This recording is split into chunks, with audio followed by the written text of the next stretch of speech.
Labadiena, mėly bičiuliai. Šiandien norėčiau Jums pristatyti Geros kaiminystės forumo naujausią projektą, kurį mes užauginome savo mintise ir kuris jau yra toks, kad galime pateikti visuomeniai. Tai Tarptautinis Geros kaiminystės forumas organizuoja Baltijos šalių konferenciją. Kodėl reikalinga ši konferencija? Ogi dėl daugelio priežasčių. Baltijos šalis, tai 3 šalis yra jūrinės valstybės, tai yra 3 šalis buvusios Tarybų Sąjungos sudėtyje, 3 šalis, kurios yra labai patrauklios tranzitui tarp rytų ir vakarų. Tai čia pagrindiniai junginiai, kurie jungia mūsų ekonomikas. Taip pat Baltijos šalis yra Baltijos valstybės šalis. Reiškia, kad mes nuo amžių vieni šalia kitų ir mūsų kultūriniai papročiai, mūsų gyvenimo būdas irgi yra labai svarbus. Šiai dienai tiek Lietuva, tiek Latvija, tiek Estija jaučia vienodai sudėtingą spaudimą, kuris eina iš ES, iš kitų tarptautinių vandenų, iš užjūrio, tai yra iš Jungtinių Amerikos valstijų, tai yra iš Didžiosios Britanijos ir mes jaučiamės vienodai nepatogiai, tiek Latvijai, tiek Estai, tiek Lietuviai. Mes jaučiame, kad per mūsų šalis paleistas buldozeris, kuris naikina mūsų šaknis. Sudėtinga išgyventi, kada vidinės kovos vyksta, kada mes viduje negalim turėti vienybės. Ir sudėtinga išgyventi, kai mes nežinome, kas mūsų laukia. Todėl stebėję vieni kitus, matydami, kad procesai, kurie vyksta Latvijoje, Estijoje ir Lietuvoje, yra identiški ir jie yra kenksmingi mūsų tautinėms valstybėms, mes manome, kad dabar pats tinkamiausias laikas Tarptautiniai Baltijos šalių konferencijai. Tai nereiškia, kad nebus laukiami svečiai iš kitų šalių. Labai tikimės, kad mums pavyks pasikviesti svečią iš Vengrijos, tai yra labai aktualu, kad jie pasidalintų savo patirtimi. Labai tikimės, kad tie europarlamentarai, kurie nuolat buvo šalia kartu su mumis ir šalia Algirdo Paleckio byloje ir palaikydami Geros kaiminystės forumą, kad jie atvyks, padarys pranešimus. Taip, kad šiai dienai vyksta paruošiamieji darbai. Konferencijos numatoma data preliminari yra kovo 18 diena. Mums reikalinga visų jūsų pagalba, kad galėtume tinkamai pasiruošti, kad turėtume gerą techninę bazę, mums reikalinga materialinė bazė. Norime turėti salę su įgarsinimu, su galimybė transliuoti konferenciją į kitas pasaulio šalis. Norime kokybiškos konferencijos, kad parodyti esamiems Lietuvos administratoriams, kitų valstybių vadovams, kad opozicija Baltijos šalise yra, kad jinai nusiteikusi rimtai ir kad taip paprastai mes neatiduosime savo valstybės. Labai aktualus klausimas mums visiems, kiekvienam gyventojui ir būtent mums visoms 3 Baltijos sesėms, tai yra įstatyminė bazė. Kada mūsų šalių konstitucijos ir mūsų šalių įstatymai yra paminami ir jie tampa neveiklus, neveiksnus ir nereikalingi, nes ES vardas, garsas, įstatymas, pasiūlymai, jie yra aukščiau mūsų. ES kaip ir prarijo mūsų valstybingumą. Mes likom bebalsės, bevardės. Baltijos šalis bevardės. Ir jeigu jūs galvojate, kad mes vienodomis sąlygomis esam šitoje sąjungoje, tai labai klystate. Manau, kiekvienas savo kailiu pajautė. Ūkininkai žino, kiek reikia pakovoti, kad kompensacijos Lietuvos ūkininkam nors truputėlį priartėtų prie tų kompensacijų, kurios skiriamos Prancūzijai, Vokietijai, Belgijai. Bet šiandien ne apie tai. Šiandien apie tai, kad šių šalių opozicija nori būti būti matoma pasaulyje, nori būti išgirsta ir pagrindinė mūsų žinia, kad mes norime gyventi savo teisinėse valstybėse, kurios pirmiausia gintų mūsų piliečius.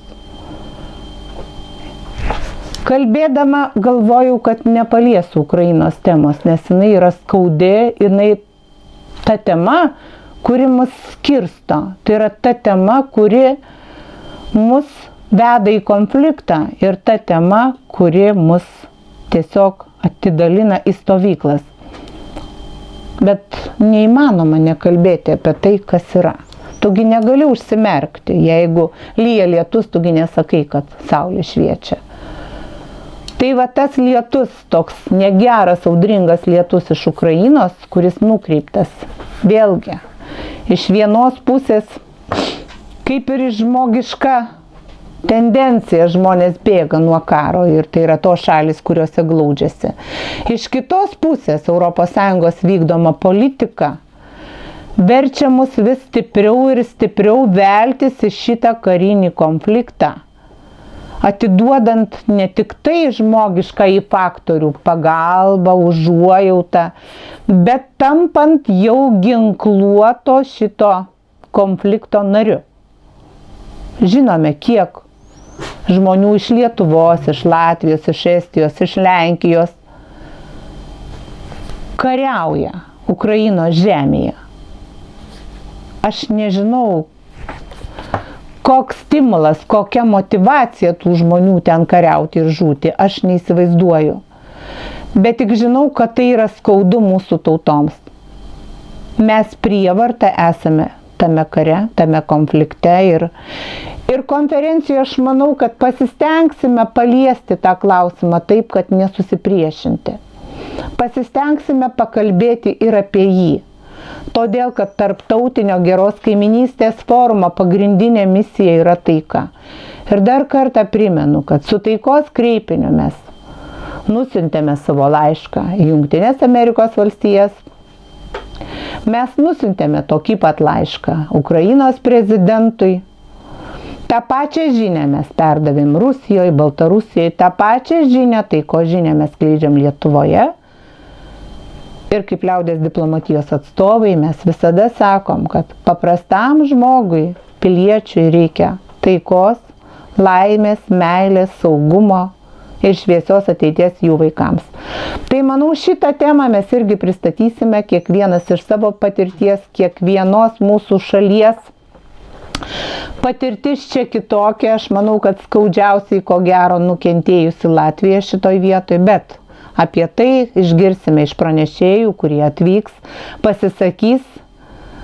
Konferencija sutalpins tiek svečių, kokią salę mes pajėgsime išsinuomoti. Tai reiškia, kad pranešėjai plus laisvieji klausytojai ir žinoma, kad Lietuvos opozicinių judėjimo atstovai, nes svarbiausia, kad mes taptume vieningi čia, matytume vieną kryptimį čia ir, kaip ir sakau, vienas iš vienijimosi principų tarptautiniu mastu tai yra taikos siekis, o pagrindinis vienijimosi principas čia Lietuvoje tai yra tai, kad mes esame Lietuvos piliečiai, norintys turėti savo jaukią, gražią, klestinčią mažą valstybę.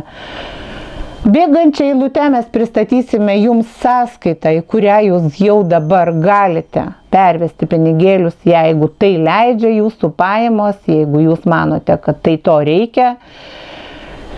Taip pat būsime dėkingi už paramą ne per sąskaitą, nes yra daug įvairiausių išlaidų ir nenorime būti stebimi sistemos, nenorime būti kontroliuojami sistemos. Mus labai stengiasi palaužti, mus labai stengiasi laikyti narve, ekonominėme narve, uždarydami mūsų asmeninės sąskaitas. Apie tai jau ne kartą sakėm, jūs tai žinote, todėl būsim dėkingi, jeigu jūs kažkokiu tai būdu norėsite mus paremti tiesiogiai. Todėl šiandien aš jums dar diktuoju savo asmeninį telefoną, o bėgančioje eilutėje jūs matysite ir kitus rekvizitus. Taip, kad skambinti, paremti konferenciją, tapti jos nariu, galima registruotis tiems, kurie nori padaryti pranešimą, galima registruotis tiems, kurie nori tiesiog būti stebėtojų, dalyvauti. Telefonas 8 661 62 060. Tai yra mano asmeninis telefonas. Aš labai tikiuosi, kad jūs skambinsite tinkamu laiku ir kažkaip rasime bendrą kalbą. Tai tiek. Manau, kad bus dar ne viena laida. Mes jūs informuosime, kaip mums sekasi, kokių svečių jau planuojame sulaukti, kurie jau užsiregistravo, kokios numatytos pranešimų temos. Apie tai visą vasario mėnesį mes pasistengsime jūs informuoti kiek įmanoma sklandžiau, kad jūs žinotumėte. Norėsite būti tos konferencijos klausytojais, dalyviais, nenorėsite. Tai kol kas tiek. Geros kaiminystės forumas, tarptautinis geros kaiminystės forumas savo veiklos nenutraukė nei vienai minutei, nei vienai dienai. Mes dirbame tam, kad taika aplankytų jūsų ir mūsų namus ir kad mūsų valstybės tiesiog pasuktų ekonominio klestėjimo, kultūrinio klestėjimo keliu. Ačiū labai.